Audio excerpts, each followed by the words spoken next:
네, 기자망원경 시간입니다. 여수 네통뉴스 오병종 편집국장 연결됐습니다. 안녕하십니까? 네, 안녕하세요. 네트워크로 소통하는 여수네통뉴스 오병종입니다. 예. 지난주였죠. 제82회 여수시 의회 정례회가 열렸습니다. 그리고 지금도 그렇습니다. 열리고 있는데요. 예. 개회사에서 박정채 의장이 좀 특별한 주문을 했다죠. 그렇습니다. 이번 정례회가 올해 마지막으로 열리는 의회가 됩니다만은 내일 오전 10시에 열린 제182회 여수시 의회 정례회 개사를 했는데요. 여기서 이제 최근 지역 내 시내버스 회사 간 그 갈등을 놓고 시가 조속히 해결해야 한다 이런 주문을 했습니다. 그리고 박 의장은 최근 한 시내버스 회사가 여수시의 교통 정책을 비난하는 우편물을 비롯해서 전단지를 유포하고 있다. 무슨 일이냐? 시내버스를 이용하는 시민들에게 불안 요소로 작용하고 있으니 이걸 해결하라 이런 지적을 했던 것이죠. 예. 먼저 어떤 이유로 좀 그런 지적이 나왔는지를 보려면 우편물과 전단지 유포, 그 전단지부터 좀 살펴봐야겠는데요. 그렇습니다. 여수시의 교통행정에 대한 민원 제기, 공무원의 이제 불공정, 주철현 시장에 대한 불만 이런 게 적힌 이제 전단지가 우편물로 발송이 됐고 또 시내버스 안에 부착이 된 겁니다. 이걸 이제 박 의장이 지적을 한 것이죠. 대중교통으로서 시민들의 이제 편안한 발휘되어야 되는데 안정적으로 운영이 돼야 되는데 그렇지 못하다. 그래서 의회 개회사에서 언급을 한 것이죠. 네. 박정채 의장이 시내버스 전단지가 도대체 뭐냐, 뭐 이렇게 시 집행부에 조속히 해결해 줄 것을 좀 요구한 셈이 됐군요. 그렇다고 봐야죠. 예. 그러면 그 전단지 내용을 좀 상세히 살펴볼까요? 이제 시의장이 지명한 한 버스 회사는 바로 여수여객입니다. 핵심은 여수시의 교통행정 자체에 대한 불신이라고 보여지는데요. 여수여객 관계자는 한마디로 여수시의 행정행위를 위법이다, 부당하다, 편파 행정이다 이렇게 말을 했어요. 사실 이렇게 말하기가 쉽지 않거든요. 이제 지원금 때문에. 예를 들자면 2016년도 재정 지원금이 여수시 전체적으로 시내버스에 배당된 게 36억 정도 되는데요. 업체별로 보면은 동양교통이 9억 2천, 오도원수가 7억 8,800 정도, 여수여객이 3억 3,300 이 정도 됩니다. 지원금 혜택도 있고 이런 것 때문에 그 버스 회사가 시에 강한 어조로 발언하기가 쉽지 않다는 얘기죠. 그런데 여수여객이 운행하는 시내버스 내부에 부착한 전단지가 몇 가지 있는데요. 이런 걸 이제 언론사에도 보냈고 저희도 받았습니다만은 이 전단지는 2017년 9월자가 찍혀 있고요. 여수여객 주식회사 임직원 일동 명의 이렇게 되어 있습니다. 명의로. 네. 예. 시내버스는 좀 서민들의 필수 교통수단일 텐데요. 그것 때문에 여수시 의회 박정채 의장도 뭐 시내버스의 안정적인 운행이 필요하다면서 시 집행부는 조속히 해결될 수 있도록 노력해달라 이렇게 요구를 한 셈이죠. 그렇습니다. 자세히 취재를 해보니까 이 시간에 다 얘기하기는 상당한 분량입니다. 예. 몇 가지가 있는데 오늘은 그 시내버스 기종점 이동 여기에 집중해서 좀 살펴보겠습니다. 그러시죠. 둔덕동 기종점을 미평동 기종점으로 바꿔서 52대 노선을 단축시켜서 문제다 하는 내용이 핵심인데요. 그러니까 여수여객 측 주장은 그렇습니다. 여수여객 차고지인 둔덕 정점을 모두 폐지하고 1km 아래 동양교통과 오동운수가 자리한 미평 차고지로 옮겼는데 이게 잘못된 행정이다 이런 음. 주장입니다. 이런 예. 게 뭐 1, 2년 전 얘기가 아니고 꽤 오래된 내용인데요. 그러다 보니까 그 사이에 있는 정류장들이 뭐 성심병원, 세중앙교회, 장덕사 이런 정류장에 구간에 시내버스 노선이 생략이 되고 그러다 보니까 교통권이 침해된다 이런 주장을 했고요. 그래서 2012년도 당시에 1,500명의 시민이 서명을 해서 이제 청원을 해달라 조치를 정류장에 정차하도록 이런 청원했다는 주장이 담겨 있고요. 법원 판결로도 그 기종점 폐지했던 게 잘못된 취지였다 이런 내용도 거기 이제 전단지에 실려 있습니다. 더구나 여수의 그 기종점이 미평이다 보니까 둔덕 미평 사이 그 불법 운항할 수밖에 없다 이런 주장을 하고 있는데 이런 것들을 바로 잡아달라 이런 내용입니다. 예. 기점, 종점 폐지, 뭐 둔덕동 기종점 폐지 이게 어떤 뜻인가요? 현재 여수 시내버스는 174대가 운행되고 있습니다. 예. 여수 시내에 그 버스 차고지를 둔 회사가 두 군데인데요. 미평에 오동운수 동양교통 동시 이용합니다. 미평에 있고 여수여객은 둔덕동에 있습니다. 이 두 곳의 버스 회사와 무관하게 공동 차고지로 이제 화장동에 차고지가 있고 또 신월동 차고지를 운행하고 있는데요.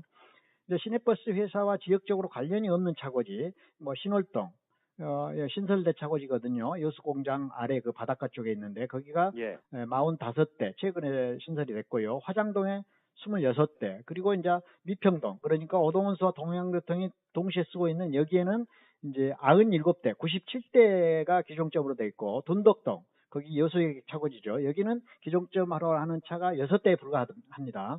이제 여기서 문제가 생깁니다. 여수역의 불편한 점, 시내버스 운영에서도 그 비효율성을 이제 여수역은 지적하고 있습니다. 네.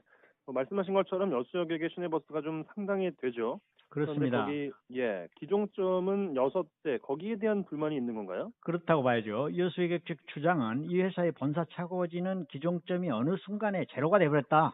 실은 지금 6대도 겨우 지정받은 거다. 예. 시에서는 오동도 기점인가 그렇게 이야기를 하고 있고요.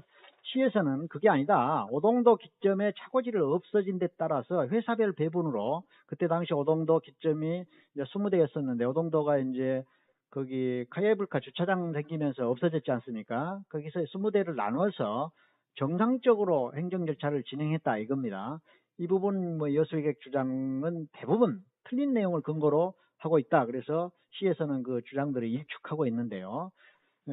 그런 반면에 여수여객은 또 이제 비효율성도 지적하고 있어요. 시내버스 회사의 차고지 중에서 제일 넓은 공간이 여수여객인데도 기종점이 6대 뿐이니 맨날 텅텅 비어 있다는 겁니다. 예. 다른 곳은 가득 차서 10,000원이고 불편한데, 예를 들어서 이제 미평에 동양교통과 오동원수 사용하는 차고지가 97대 이걸 지적한 것이죠. 이런 것 때문에 비효율성을 지적하고 있고, 비효율성 있는 것은 분명한 것 같습니다.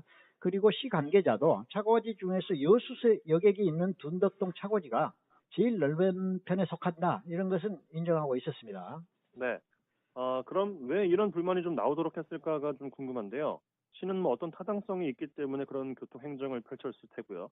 일단 수치적으로 말씀하신 것처럼 짚어보면 미평에 97대, 둔덕에 6대, 불균형적인 것은 수치만으로는 맞습니다만 어떤 이유가 좀 있지 않았을까요? 그렇습니다. 당연히 이유가 있죠. 그런데 여기서 이제 여수여객 얘기를 더 들여다 보면요.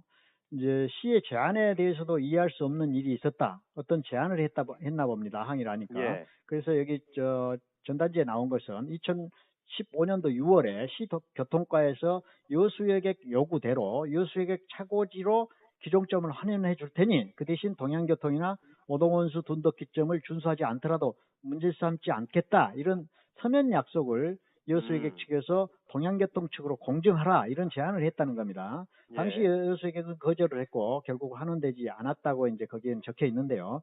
여기서 이 회사는 두 가지 문제점을 지적했습니다. 여수시가 인정을 하고 차고지 환원을 하려고 했다는 점입니다. 또 한 가지는 시민 편의라고 말을 하지만 여수시가 특정 회사 이익보호에 나섰다, 이런 주장을 하고 있거든요. 그런데 또 여기서도 여수시의 주장은 또 다릅니다. 98년도에 공동순환 배차를 할 때 공동 기점이었는데 이제 2003년도 3사가 합의를 해서 미평 둔덕 기종점을 미평으로 변경을 했다. 적법한 절차에 의한 행위였고 시민 편의를 염두에 두고 시로서는 갈등 해결을 하면서 양사에 노력을 기울여서 일으킨 것이다, 이런 주장을 하고 있습니다. 예를 들자면 시는 여수여객에게 공동기점으로 환원하자 하고 제의했고 다른 회사도 받아들인다고 했는데도 여수여객만이 그런 시의 요청을 거절했다, 이런 얘기입니다. 그래서 시내버스도 시에서 이제 구입할 때 지원해 주지 않습니까? 그래서 일종의 시민의 재산 성격이 있는데 개별 회사의 일방적인 의사표시를 하는 것은 시내버스에 이제 전단지 부착하는 것을 말한 것입니다. 그런 것은 옳지 않다, 이런 입장이고요. 그래서 이런 내용들은 서로 상당히 다른 입장들입니다. 여수시는 의장도 이제 언급을 했고 차량 안에 부착도 했고요. 무슨 입장이 안 나왔나요? 시에서 입장이 나왔죠. 이미 차내 호소문 부착한 것을 이유로 여수시가 여수여객에게 과징금을 부과하겠다 이제 통보를 했습니다. 그리고 사업 면허 취소를 예고했고 재정지원금 운운하는 것도 있었던 모양입니다. 이건 전단지에 적혀 있는 내용입니다. 그래서 이 전단지에는 민선 6기 내내 지속되는 위법, 부당한 행정에 맞서려는 여수여객의 마지막 선택이 호소문인데 주시장은 이것마저 막으려고 한다고 주장을 했습니다. 그리고 터무니없이 타 회사는 눈 감아준 부분이 많다, 이런 주장도 하고 있거든요. 그러면 이제 여기에 여수시 관계자는 그런 내용들은 보니까 여수여객 측에서 자신들에게 유리한 내용만 기재했다, 이런 민원에 대해서 이미 2014년도에 국민권익위원회에 민원을 넣었다가 문제가 없다. 행정의 재량 행위다. 이런 판단이 난 상황이라고 말을 했거든요. 그리고 기종점도 2003년도에 벌써 14년 전 일 아닙니까? 그런데 자주 꺼내고 있고 여수시에서 공동기점을 제안하면서도 했는데도 받아들이지 않고 있는 상황이라고 얘기를 합니다. 그래서 여수시는 전단지 제거 행정 대집행 추진 이런 걸 준비하고 있고요. 법적 대응도 할 계획이라고 합니다. 참 오래 묵은 내용이어서 여러 가지 내용들이 얽히는 게 많습니다. 그렇네요. 예, 그래서 이제 취재하면서 느낀 건데 이번 건에 대해서 여수시에서도 할 말이 많다. 버스 회사 측에서도 할 얘기가 많다. 이런 주장을 합니다. 이 얘기는 무슨 얘기냐면은 어느 면에서 소통이 부족하다. 이런 걸 증명한 것이라고 봐야죠. 그래서 아무튼 이제 추가적으로 많은 말씀드릴 게 많습니다. 오늘은 시간 관계상 여기까지 하고요. 다음 시간에 저희가 추가적으로 좀 얘기를 할 게 있는데요. 이를테면은 몇 가지가 좀 있어요. 그래서 그런 것들을 좀 더 상세하니 전해줄 수 있는 시간을 갖도록 하겠습니다. 여수 예, 여객이 그렇죠. 주장하는 내용, 여수시의 입장, 추가적인 내용을 다음 시간에 또 전해주도록 하겠습니다. 네, 다음 이 시간에 더 듣도록 하고요. 지금까지 여수 대통령뉴스 오병종 편집국장과 함께했습니다. 고맙습니다. 네, 감사합니다. 오전